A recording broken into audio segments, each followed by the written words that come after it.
Well, I love that we started these discipleship classes. This is kind of a beginner discipleship. This is one of those times when we're kind of like a round tabling it. I am going to show part of a video from one of our foundations class, because why reinvent the wheel. And we pretty much, I'm looking across the board here, and we're probably, we have a large percentage of those attending live to this that are actually are experts. So we're going to let everyone just be expert panels as we go across this.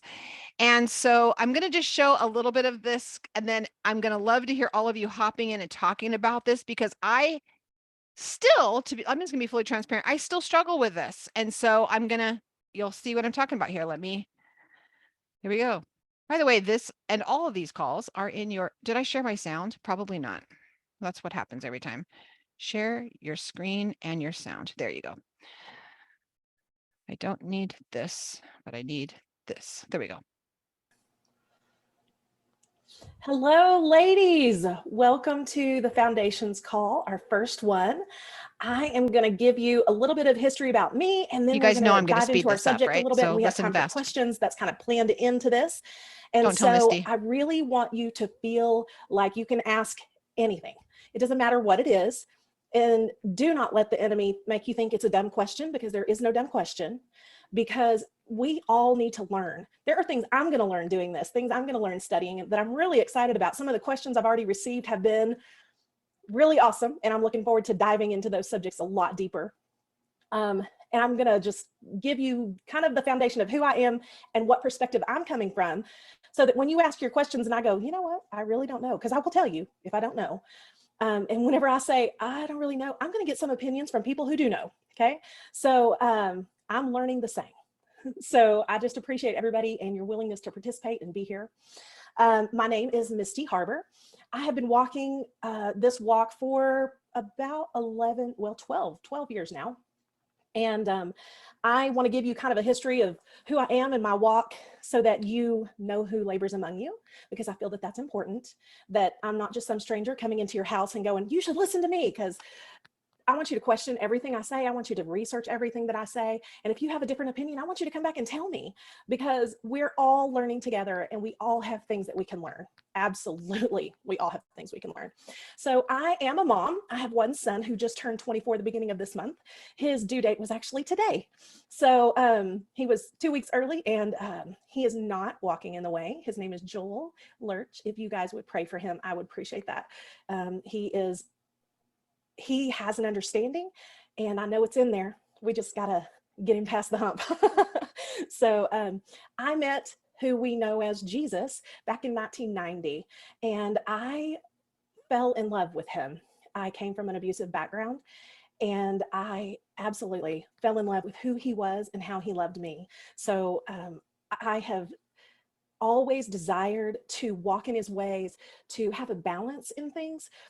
Most of you know this, but when you start learning something, there's this pendulum swing. So it goes over here to one side, and then you go, oh no, that's completely wrong. And you go over here to this side, and then you're able to finally kind of come into a balance and see, okay, this is the way for me.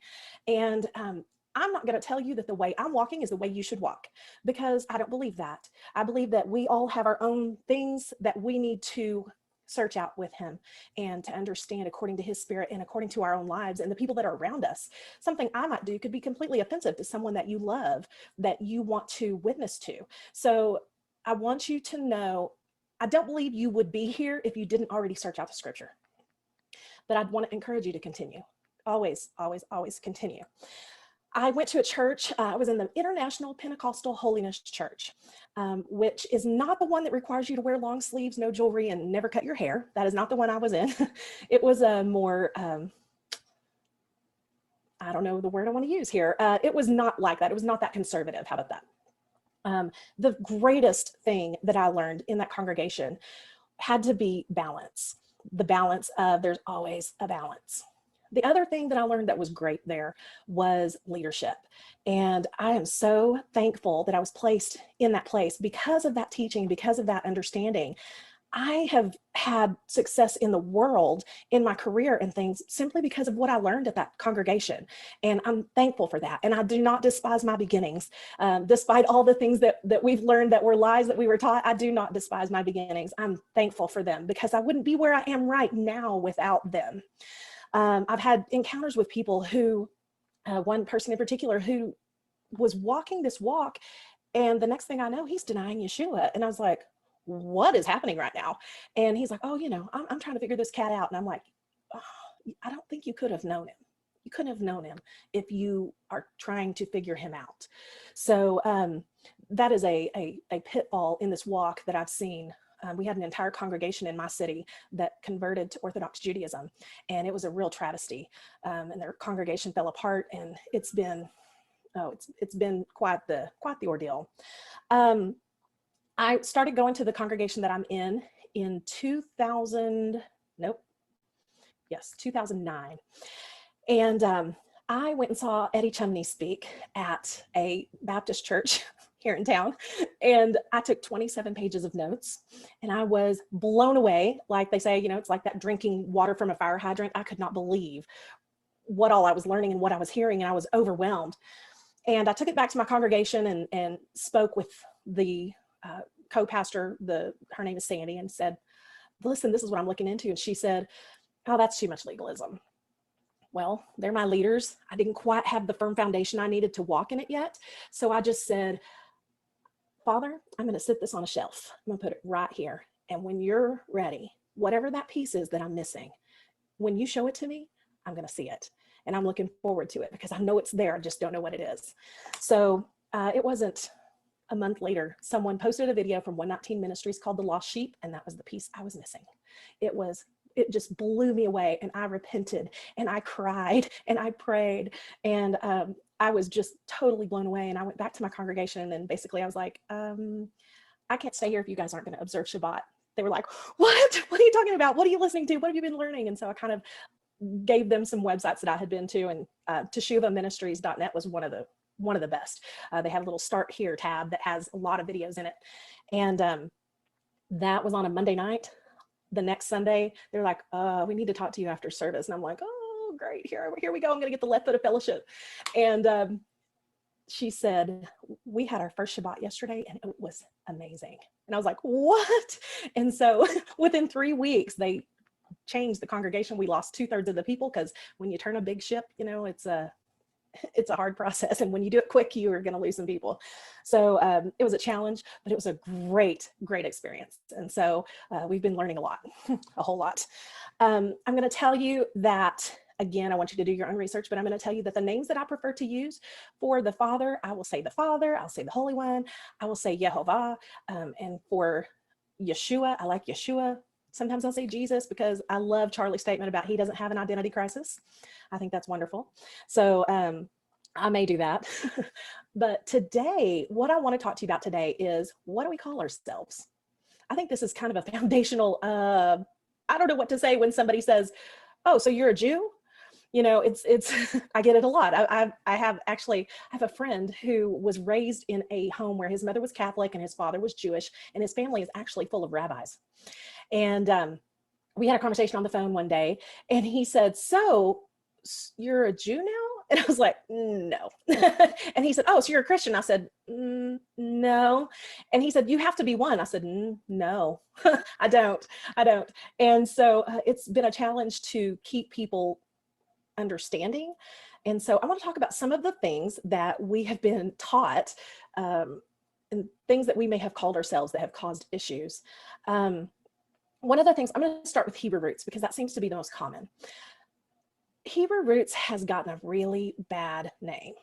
And it's unfortunate because I do believe that we are studying the Hebrew roots of our faith and how to walk that out. But unfortunately, because of some fringe areas in this walk and people who are Torah Nazis, for lack of a better word, we have gotten a really bad reputation. In the Messianic community, when they look at us, they don't understand us. if they had truly been raised Jewish and they came to an understanding of Messiah, they don't understand us. Orthodox Jews believe that we can only follow the Noahide laws. I wanted to look at those. Let me share my screen with you right quick. Okay, can you see that? So I looked this up on Chabad.org because as I was studying this out, I was like, well, I don't even know what the Noahide laws are. So as I studied it out, I was like, well, I need to find out what this means. So these are the 7 laws that Orthodox Judaism believes that we as Goyim should follow. Now, I don't agree with it, obviously, but it is a good foundation, and they consider it a foundational thing of kind of what the people who aren't Jews should follow to have a good life, okay? So number 1, do not profane God's oneness in any way, which we understand this. Do not curse your creator. Do not murder. Do not eat a limb of a living animal. Do not steal, harness and channel the human libido, and establish courts of law and ensure justice in our world.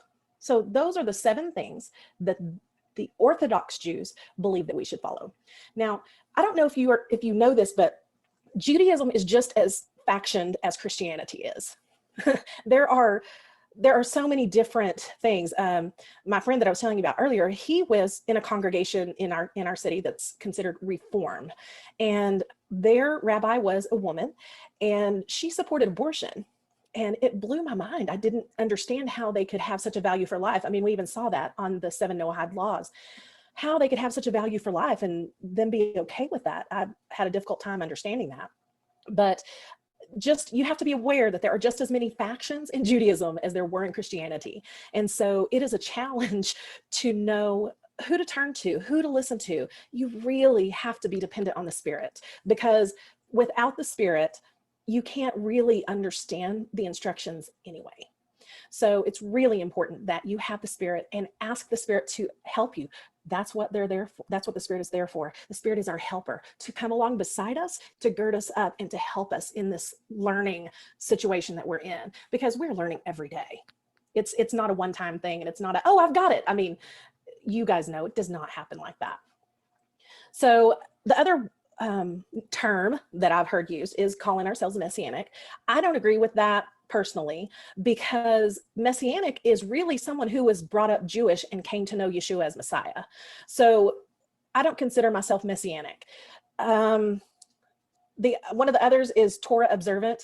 And one of the things about that word is that, do we have that down? I mean, do we really observe Torah every single piece of it? I mean, that's kind of that's kind of impossible to do at this point in time, especially.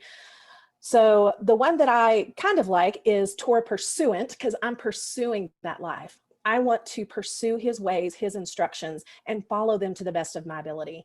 And when I do that, Brenda, was it Simi who made the statement about don't be hysterical, be historical?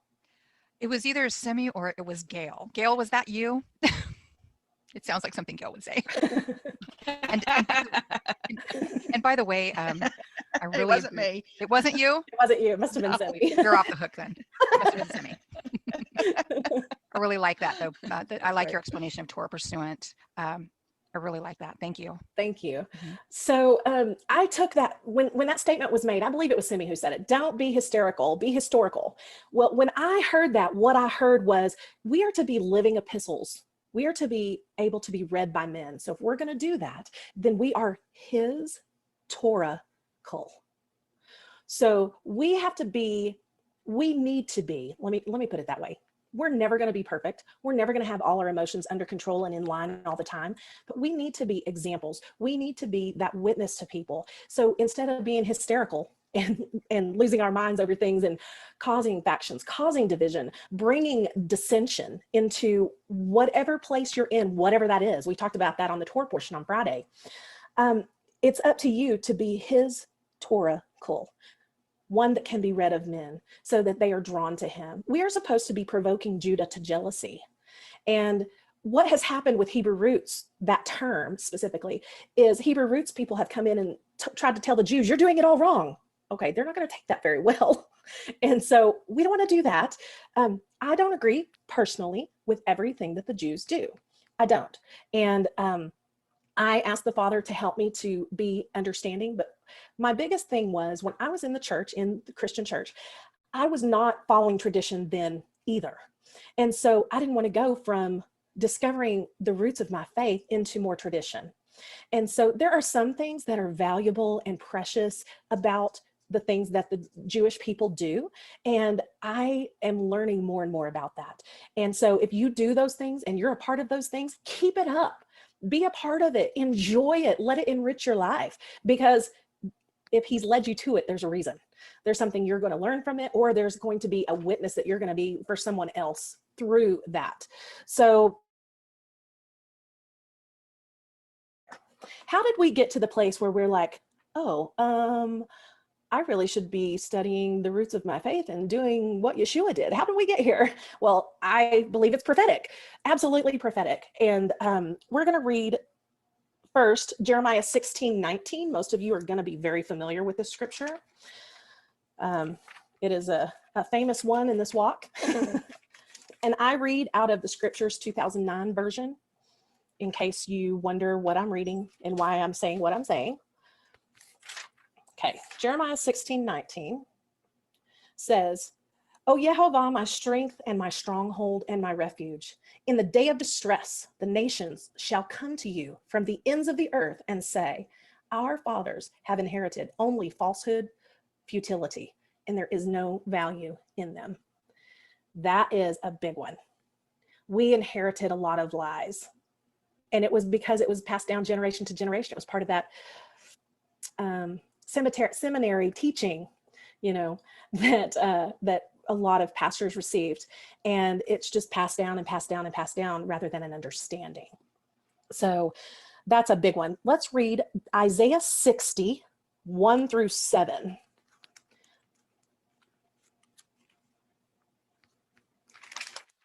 The thing about this Bible is it's not in the same order as traditional Bibles. It's in the order of the chronological order. So I have these little tabs on it. Can you see that? Yeah, I have these little tabs on there and they help me some, but it's still not in order. So I still have trouble sometimes. Okay, Isaiah 60 verses 1-7. Arise, shine, for your light has come, and the esteem of Yehovah has risen upon you. For look, darkness covers the earth, and thick darkness the peoples. But Yehovah arises over you, and his esteem is seen upon you. And the nations shall come to your light, and sovereigns to the brightness of your rising. Lift up your eyes all around and see, all of them have gathered. They have come to you. Your sons from afar and your daughters are supported on the side. Then you shall see and be bright, and your heart shall throb and swell, for the wealth of the sea is turned to you. The richness of the nations come to you. A stream of camels cover your land. The dromedaries of Midian and Ephah, all those from Sheba come, bearing gold and incense and proclaiming the praises of Yehovah. He's talking about Israel there. And he's talking about the beauty of Israel. And our understanding and coming into this understanding of the way is really partial fulfillment of what he's talking about here in how the people are drawn to us. It is a big deal what is happening in our walk, and it's important that we understand it and do our best to walk it out every day. And I can tell you, I'm not the best at it all the time, but I sure try my best. So let's look at some more prophetic scripture. So Isaiah 2:2-4, since we're in Isaiah already, I'll make it a little easier.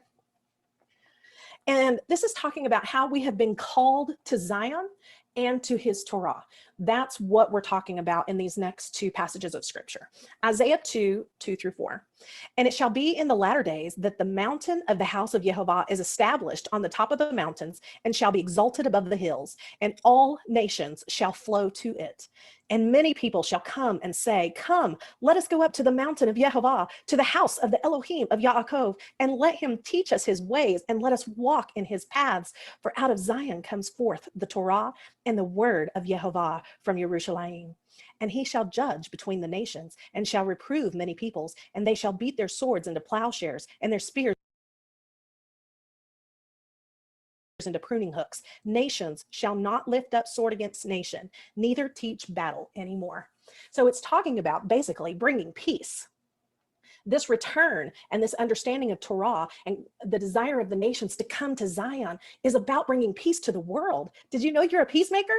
You're a peacemaker. Isn't that exciting? He's called us to be his Torah kul, to be peacemakers to the world. I love it. It's so exciting. Okay, Matt, the next scripture we're going to read is Micah 4, 1 through 3.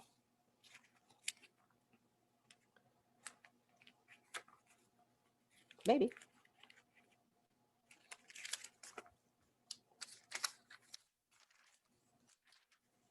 Okay, it says, and in the latter days, it shall be that the mountain of the house of Jehovah is established on the top of the mountains and shall be exalted above the hills, and people shall flow to it.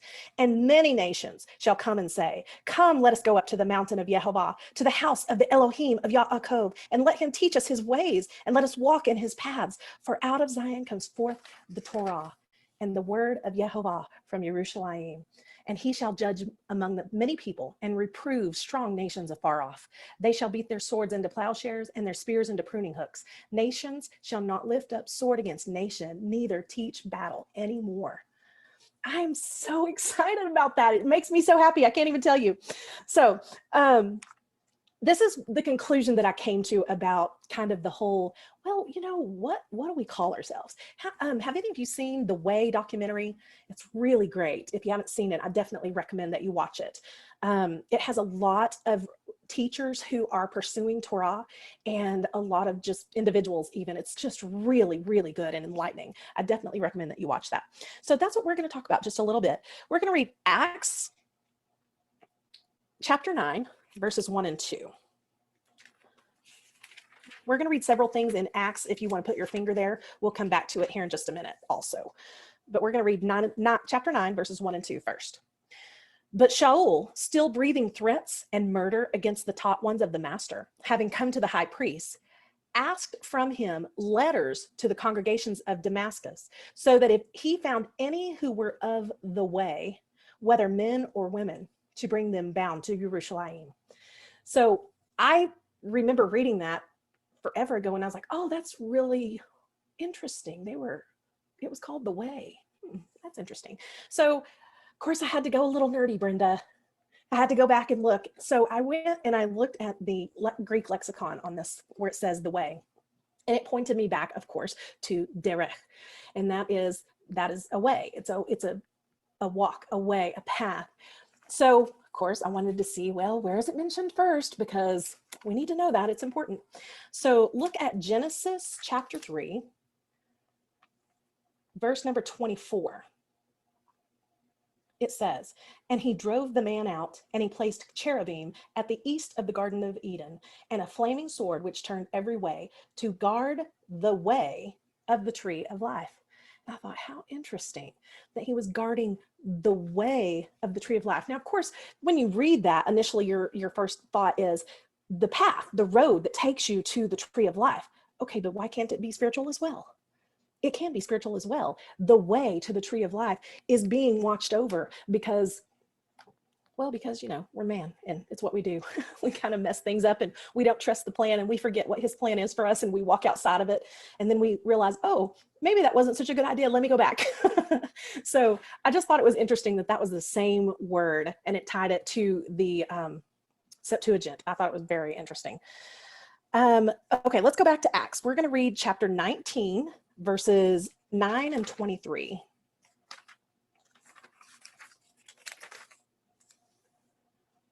Verse 9 says, but when some were hardened and did not believe, speaking evil of the way before the crowd, he withdrew from them and separated the taught ones, reasoning daily in the school of Tyrannos.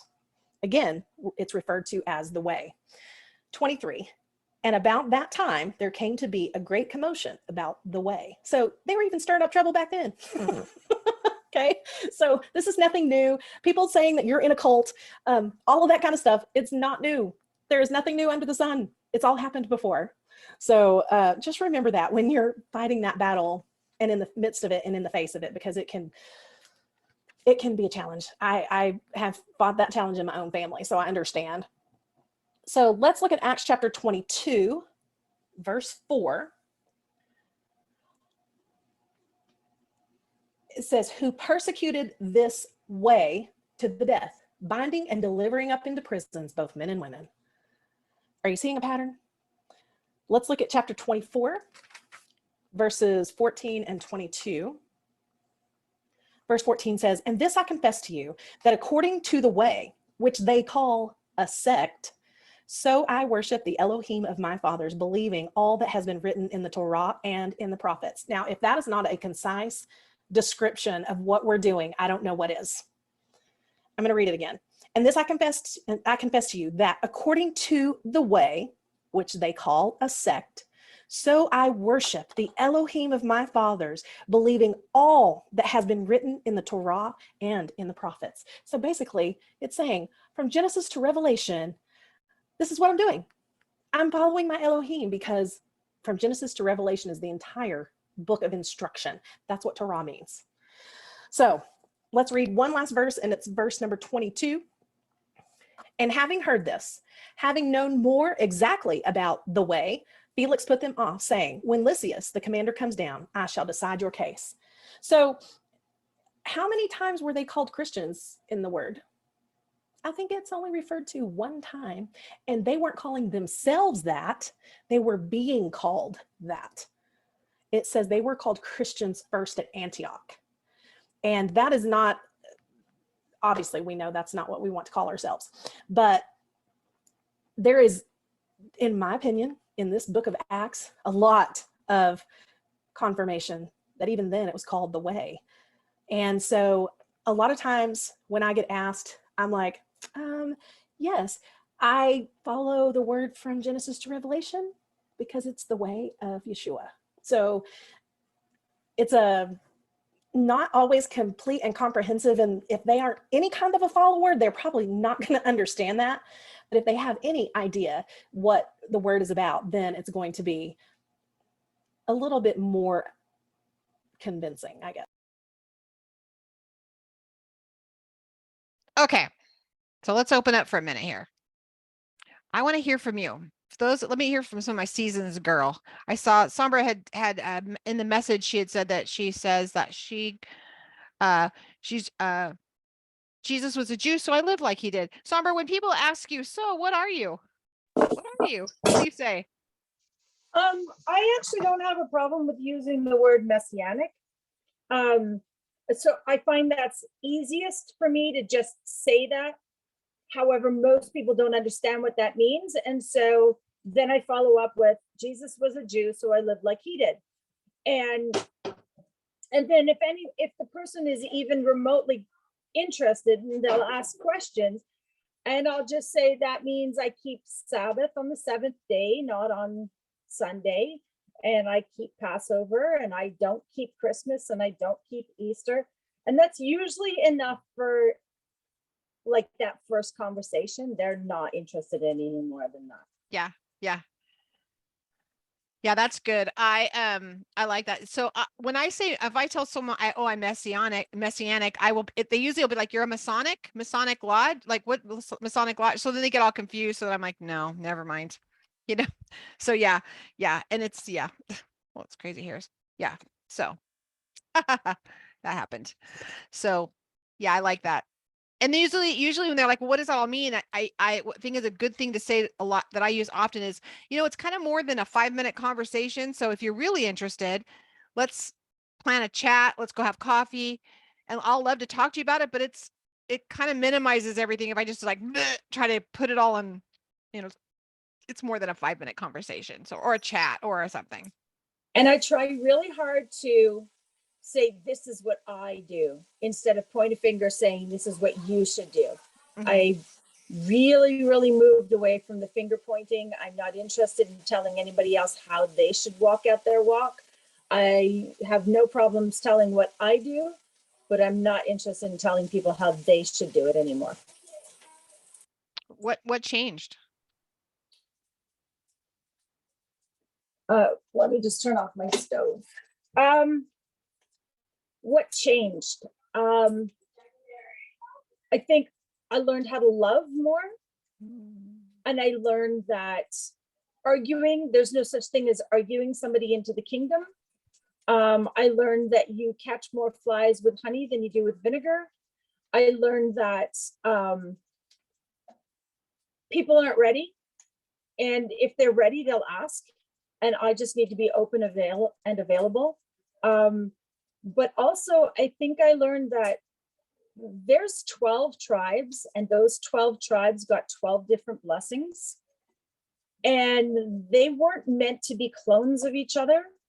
You know, if you're on a sailing ship, you can't be like Asher, who was making dainty cakes for a king, you know. There's different ways of walking out our faith. And I'm okay with other people being different than me. I'm okay going to somebody else's congregation and observing their way.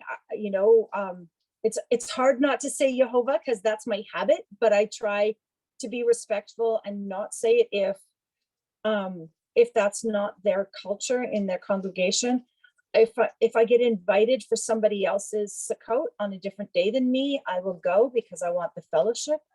But mostly it comes down to Jehovah. I trust Jehovah will teach them what they need to know when they need to know it. I love that. Like we have to know the anointing will teach them. And sometimes we're called to say, hey, you know what? But again, we get back to that thing. Is this something I need to say? Or does it even need to be said, first of all, right? And then do I need to say it? And do I need to say it now? So like if you get usually by that third question, you're done. You don't even answer it. Crystal, what do you tell people? I say whatever will build a bridge instead of a wall. So like for my uncle, who's very, very churchy, I will say I follow Jesus with the Hebrew flavor, but somebody else who might be a little bit more into the understanding or open to the understanding or not get mind blown when you say Yeshua. Or you say the instead of T Jesus. word. Yeah. What's a Yeshua? Yahuwah? What? Yeah. Yes, Yeah. What? yes, that's close. So I say whatever it takes to build a bridge and not a wall. Because I don't get bent out of shape over semantics. Because when I first started, there was like, oh my gosh, what am I now? You know, I have to have a title, I have to have a label, I have to have a definitive understanding of what I'm called. Well, you know what? The name that our Father calls us, we can't even utter in our language. So why are we trying to put that in a box? We're trying to put him in our own language. We can't even utter what he calls us. We'll know our name when we get there. So we build bridges instead of walls. That's deep. Not like I got boots on deep, but like deep. Like that's deep. That's good. I like that. I was writing that down that I whatever it takes to build a bridge and not a wall. I don't know. Looking at here, it looks like a lot of everyone again is pretty seasoned in this conversation. But remember, this is a conversation that gets watched later multiple times. People will watch this later. And the reason I wanted to bring this up because it comes up all the time. And again, I said at the beginning, I still struggle with this sometimes. Like, and I like what you just solidified it. Sometimes I remember the first time I brought this up, I was talking to Deborah Flanagan and she said, I just tell people if Jesus did it, I do it. If Jesus didn't do it, I don't do it. And that's how she talks to her friends and family from before, because, you know, again, if she starts using a name, like Somber said, that they all of a sudden we're going to get a defense. If we have to be really careful that we don't want to get him on the defense. And sometimes we get very charismatic and very zealous. And we have to remember that it's different from being a zealot and zealous. Don't be a zealot. It comes out with swords and it's not building a bridge. It is actually coming in, you know, tearing things down. And then there's no room for the conversation. Yes, go ahead. You have to raise your hand. I came into this movement because I had heard that there was a church that was teaching Christianity from the Hebrew roots. I didn't focus so much on the Hebrew roots part. What I heard was teaching Christianity from its Hebrew, let's call it origins instead. And that's what I heard. And I wanted to go because I thought, wow, that's really cool. But it took 4 years before my husband agreed to go. And it was mostly because my daughter Janny was born, and I was very unhappy at the church that we were at. And I wanted to go. I wanted fellowship. I wanted relationships. I wanted what's called, which is fellowship, intimate fellowship. And I wanted a congregation where we were going to actually have relationship. And I didn't have that in the congregation I was in for 4 years. And so we started attending a church here in town. Well, and then a few weeks later, there was a woman minister, and I wasn't ready for that. And so then we ran into some old friends, and they were attending this Christianity from the Hebrew Roots congregation. And I said, Stuart, I want to go there. And he says, what are we going to do? Go to church on Saturday and on Sunday? I said, no, well, Saturday 1 week, Sunday the other, just like we're doing now. We're going in town 1 week, in the city another week. And anyhow, we were there for 6 weeks, and Stuart said, yeah, we're finished at the Sunday church. That's fun. That's a great story. And it's kind of difficult. One of the things to talk about on here, I want to add this, is when you're discussing this, sometimes being mindful that you're not being offensive to someone because you're talking about, church and church. And you'll hear me often say, we're not going to talk about church like it's the ex-husband. We have to be sure that we're honoring and uplifting, and we're because it's like, that's where they're at right now. So you don't want to be telling someone like, oh, you're in a bad place because that's where you're going, because that's just part of their journey. And Sombra, I'm going to use that forever. That there was 12 tribes with 12 different blessings. Danielle said that she tells people that she knows well that she's a sojourner in the parable. That's great. That's fun. Hey, Jen, what do you tell people? Thank you very much. Come here. Come say hello. Just really fast. Oh, yeah, never mind. Jen, do you want to say hello? I mean, do you want to, Hi. what say you? What do you tell people? Yeah, so can you hear me okay? I only have one earbud in. Yeah. Yeah, so it's kind of, besides you girls, you women, I don't really have any other community. And so I'm okay with that. I still have a large church community from the latest church that we went to. And so I did not break any of those relationships. I actually pop into church once in a while. My husband and I have recently felt convicted to leave, but we're trying to just listen to the Father's voice and on the right time, because I don't just like you were saying, I don't want to break those relationships, especially for my children and everything else. They've been really supportive with my son. So every time somebody though walks into my house, especially we just had our baby Ezra. So Ezra's he's 3 months today.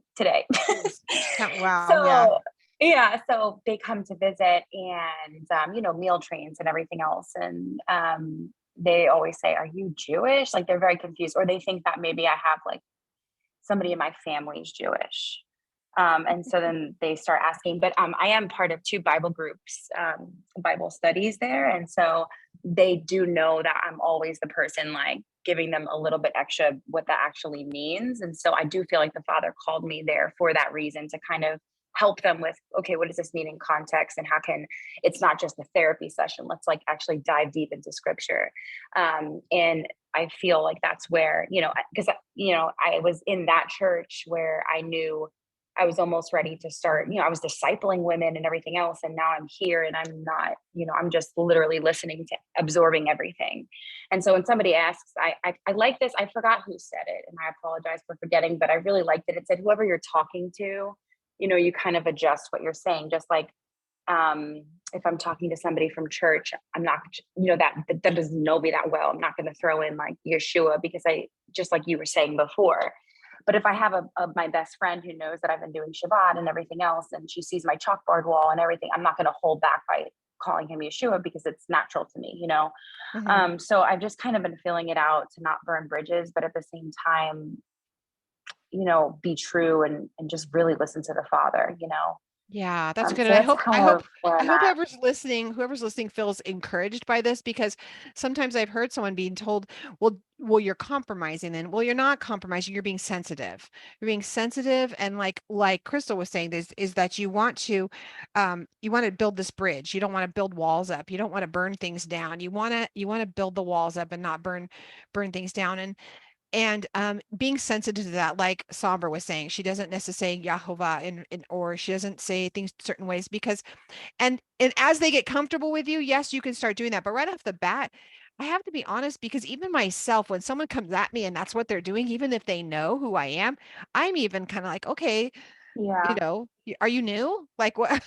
Like to me, I that's what I agree. feel like there's stages. And as we temper, that's why I ask you, Somber, like when did that happen or what changed? Because that's something I'm noticing, is that as we temper out, we notice you can kind of tell the longevity someone's been in the way, is that as they've been in this, that we start tempering down and we start being more gracious, and our love changes and the depth of our love changes, and we understand a little more that what an understanding to be all things to all people. It doesn't mean we compromise, right? Crystal, you really did a great job. I remember last year we were talking about assimilation leads to compromise. We're not assimilating. We're not saying to assimilate. We're not saying those things. When it's time, you'll know it's time to stand up and say, no, that's not truth. And in respect, I respectfully disagree, but this is what I know. And like Summer was saying, this is what I practice now. You and muted, Crystal, go for it. Well, I was just going to say it's beautiful that we don't burn bridges, but we are also in a season where we have to be very careful, because if it does lead to compromise, then that's the sifting where we do have to pull back and pull away and realize that coming into this new understanding, we're not going to be able to bring everybody with us as much as we want to, and as much as we want to love them into it. And it's like Sombre just said, love is not easily offended.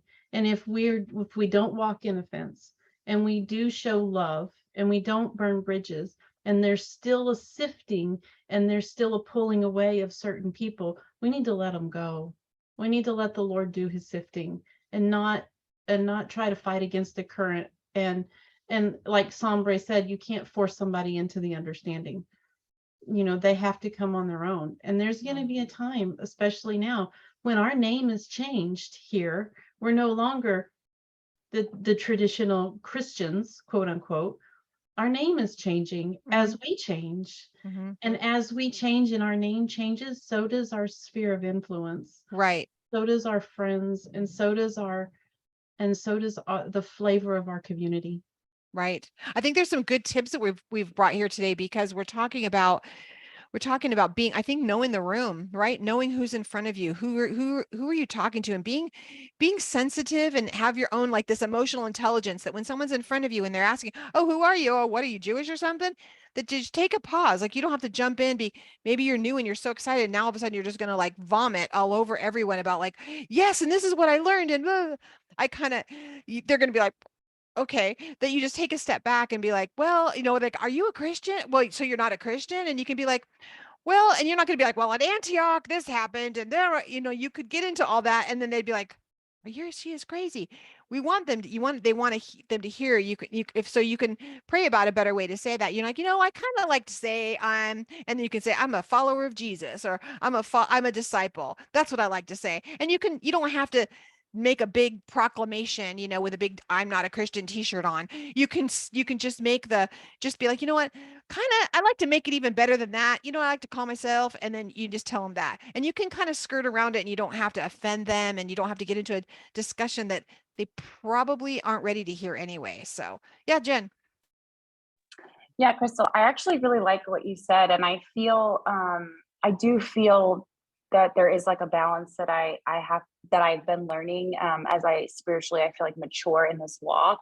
And also, you don't want to offend anybody, but also at the same time, you don't want to compromise what I take my relationship with the Father very seriously, and yeah, I don't just throw it around and say like, oh, my friend or all these things, like, yeah, of course there's like that gentle side of him, but I also want to be obedient and listen and not compromise, and not be ashamed. And I think in the beginning I was a little, I'm not going to lie, I was nervous, I was scared, I was alone, and I was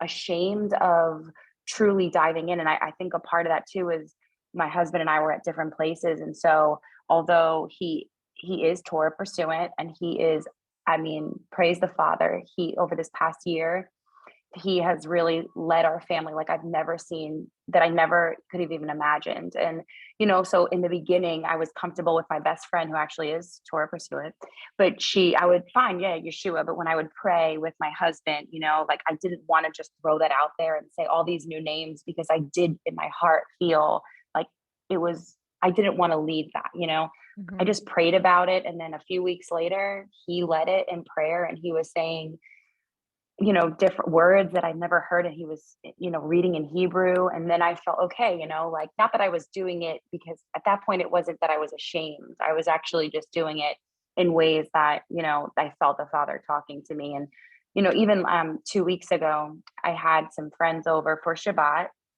And so I didn't make a big deal about it. Like, I'm going to have Shabbat. I'm going to do all the blessings. I'm going to do this.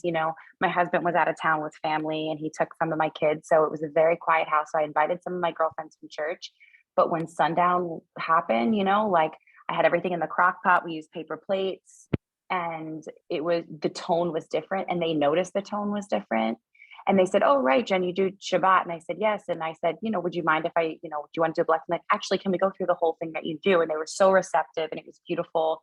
And they all thanked me. So it was kind of like an in-between of like not compromising, but at the same time, maybe not, I'm still trying to find my group. So this has been really helpful, this discipleship, because it's been teaching me that, I do want to just please the Father.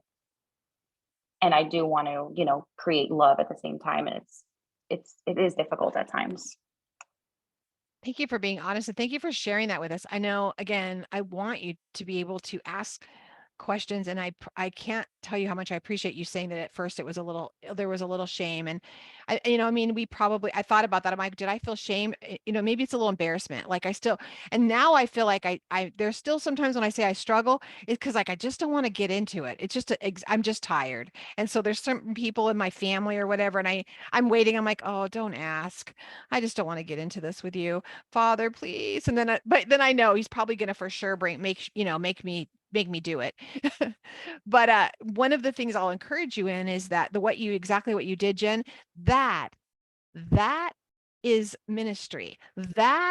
We were taught growing up we had to come up with a new way to talk about this instead of saying the Christian church, because it kind of still sounds like we're talking down to it. So we were brought up in our traditional Christian values. We were taught that to go into all the world and preach the gospel meant that we were to stand on the street corners, give out our tracts.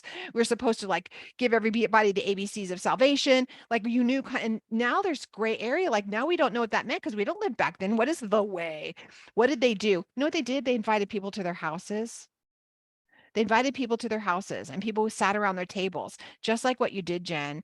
And you know what? There's going to be someone there you're going to spark a curiosity. It's just there was an ember there and all of a sudden that's fanned. And maybe the next person comes. You don't know who you are in the sowing, the reaping, the watering, the fertilizing, you don't know where you're at in that process.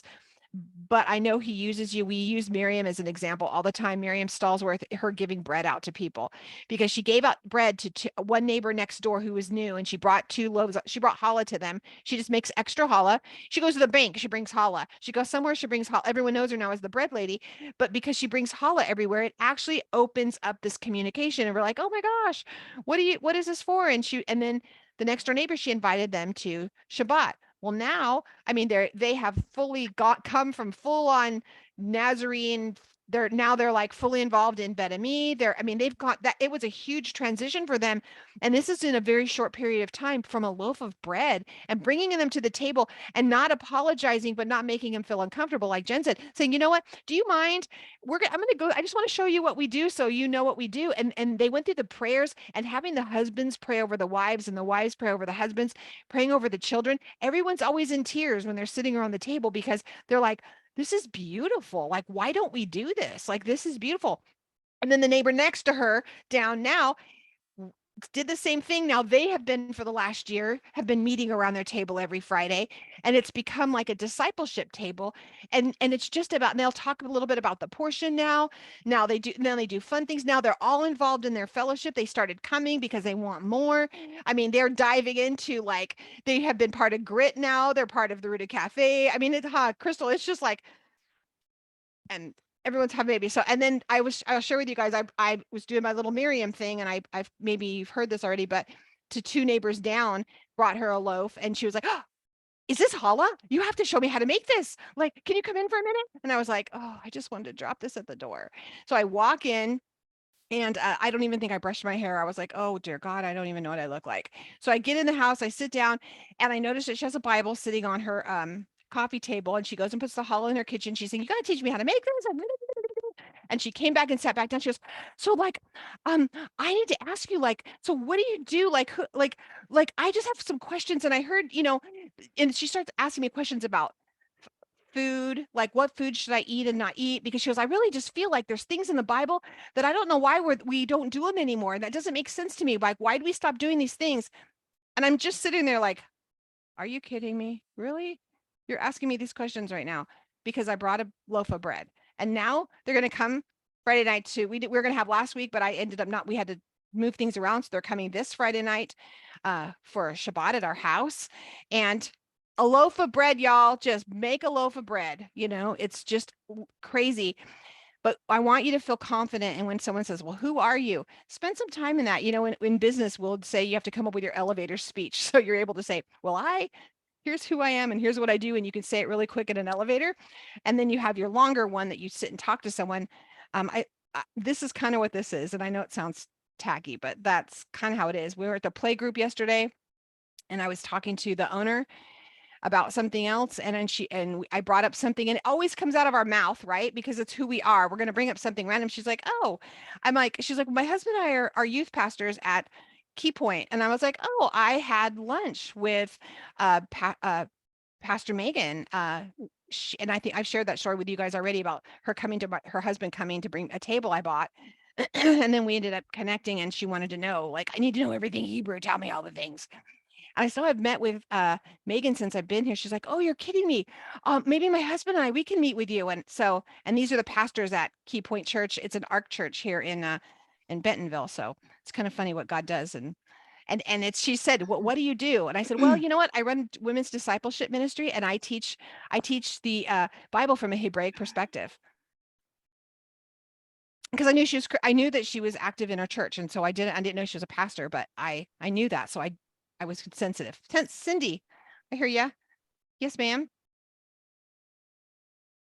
Did you want to share something? Oh, I didn't realize that I was unmuted.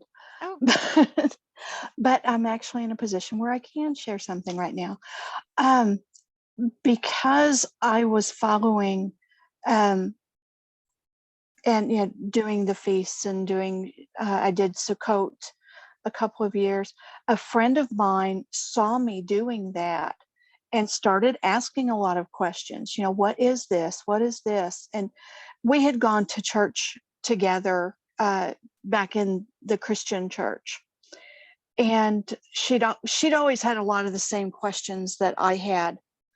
And she is now asking a lot of questions. She sends me a text message every Saturday, either Friday night or Saturday morning, telling me Shabbat Shalom. And she's started asking just a whole lot of questions. I've sent her a couple of books on, just on the faith and kind of, Hebrew Roots 101, so to speak. But it is a lot of fun to be able to share that with friends that you had other things in common with, and to watch them start following Yahweh. It's really exciting. Crystal, what are those books called again? I put them in one on the portion. What are they called again when your people are asking you all the questions? What's the ones? Did you know? Or what's it called? Those little books? It's often said. Oh, it's often said. Those are great books. And so sometimes the hard part with sometimes when we refer to maybe to the first fruits of Zion is, and I'm not going to get into today, they had a little change and they started going in a different little direction. They're kind of coming back around. But this guy, awesome. Hold it up again, slow. Yeah. She's like, it's called It's Often Said. They're little, they're like $7. And they go through how many, there's like 4 of them. And they go through all the things. Like when people give an example, open example, Crystal. Okay, so this one says, it's often says that Moses brought condemnation and Yeshua brought grace. It is often said the work of the Spirit began at Pentecost. It is often said that Paul was all things to all men. That's this one. And There's that's what he goes through. He goes through those topics. And there's 4 of them. It is often said the law is not spiritual. Yeshua's law replaced the law of Moses. We have the Spirit who needs the letter. Yeshua broke Shabbat. Torah is a burden. The law is fulfilled. The law was given to condemn. The church replaced Israel, or the Torah is only for Jews. That's what those were covered. Which is interesting because that's the one thing that they changed on, that they for a little while, that the Torah was just for Jew, that they moved to it just being for Jew, like a lot of the stuff, the commandments, and now they're coming back. But anyway, yes, those are really great. I highly recommend them as well. You have a seal. So if it's something, it's kind of good, especially if you're new, or if you have someone who's new or you're like, I don't know how to answer this question. Find it if it's in one of those. Oh, look at Sombra's like, yes, I have these. Right? And they're out Nice. of print, Sombra. They're out of print now. So because you can get them on Amazon still though. Yeah, you can.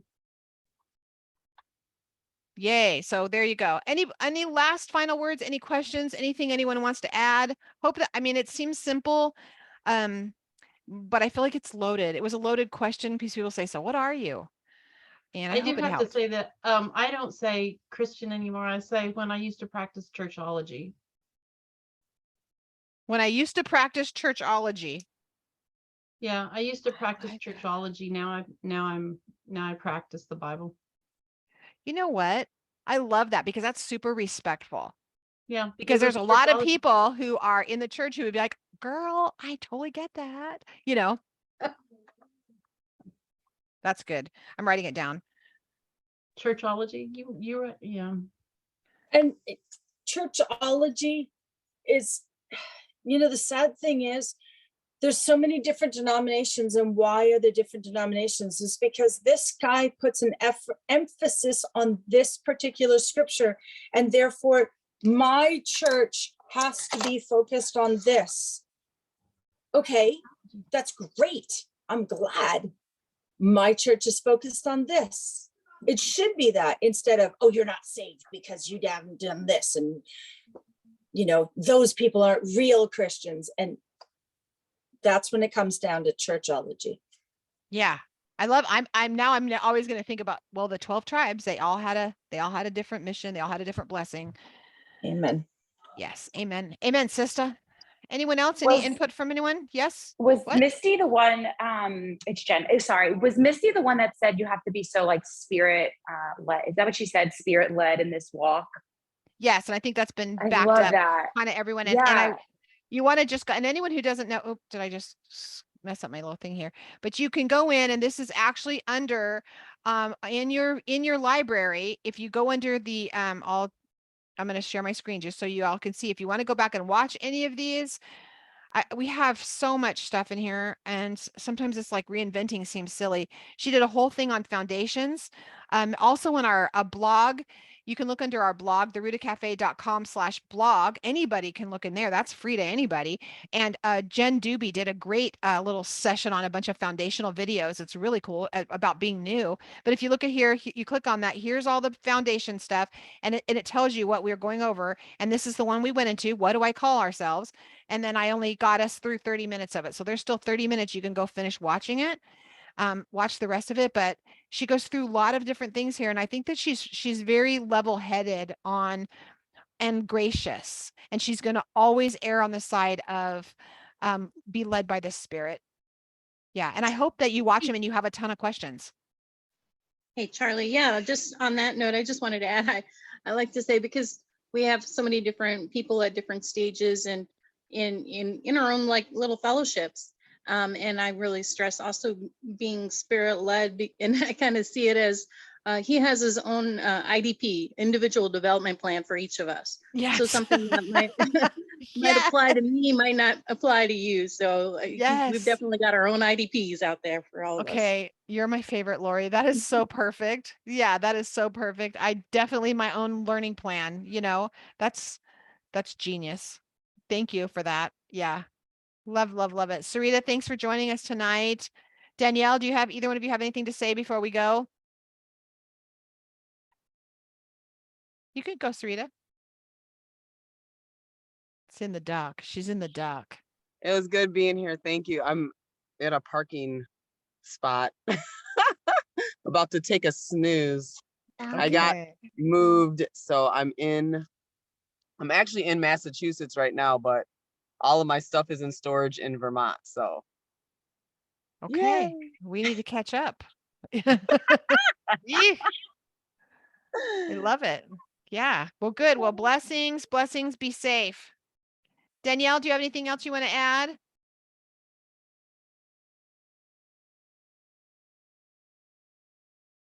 She might be gone. How about Leanne? Do you want to hop? Do you have anything you want to add to anything? No, I'm good. Real quickly, when someone from the church world asks me what I do, I just tell them we do home church on Friday night. Because I can kind of relate to that word church. And that usually, well, how do you do church at home?